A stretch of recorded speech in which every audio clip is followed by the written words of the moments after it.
ରାତି ପାଇଲେ ମକର ସଂକ୍ରାନ୍ତି କାଲି ମକର ଚାଉଳ ପୂଜା ହେବ। ବୁଧେଇର ମନ ଆଜି ମନେ ପଡ଼ିଲା ତାର ପିଲାବେଳର ମକର ବସିଥିବା କଥା। ଛୋଟବେଳେ ମକର ଚାଉଳ ଟିକେ ଦେଇ ତା ପାଟିରେ ମକର ବସିଥିଲା। ସେବେଠାରୁ ମକର ଡକାଡକି। ଥରେ ମକର ବସିଲେ ସାରା ଜୀବନ ମକର ମକର। ହେଲେ ଏଥିରେ ମଧ୍ୟ 40 ବର୍ଷ ବିତି ସାରିଲାଣି। ଥରେ ଗାଁକୁ ଯାଇଥିଲା ମକର ସହିତ ମିଶିବା ପାଇଁ। ଏ କ'ଣ? ଘରେ ଏକା ଉଦାସିଆ। ଦାଣ୍ଡ ପିଣ୍ଡାରୁ ଆଲିଙ୍ଗନ କଲା ମକର। ବୁଧେଇକୁ ଜାଣିବାକୁ ସମୟ ଲାଗିଲାନି। ଜୀବନ ଦୋଛକିରେ ଯାହା ଘଟେ ସମସ୍ତଙ୍କ ସହିତ, ତା ମକର ସହିତ ମଧ୍ୟ ତାହା ଘଟିଛି। କାରଣ ଫୋନରେ ଯେବେ କଥା ହୁଏ ମକର ତାର ପୁଅ ଝିଅ କଥା ହିଁ କହେ।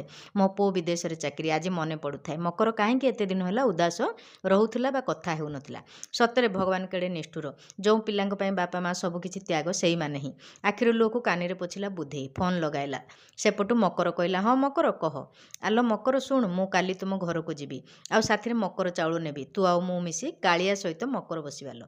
ସାରା ଜୀବନ ସେ ଆଉ ହାତ ଛାଡ଼ିବନି। ମକର ସେପଟୁ କହୁଥାଏ, ସତଲୋ ମକର, ମକର ଚାଉଳର ମହତ୍ଵ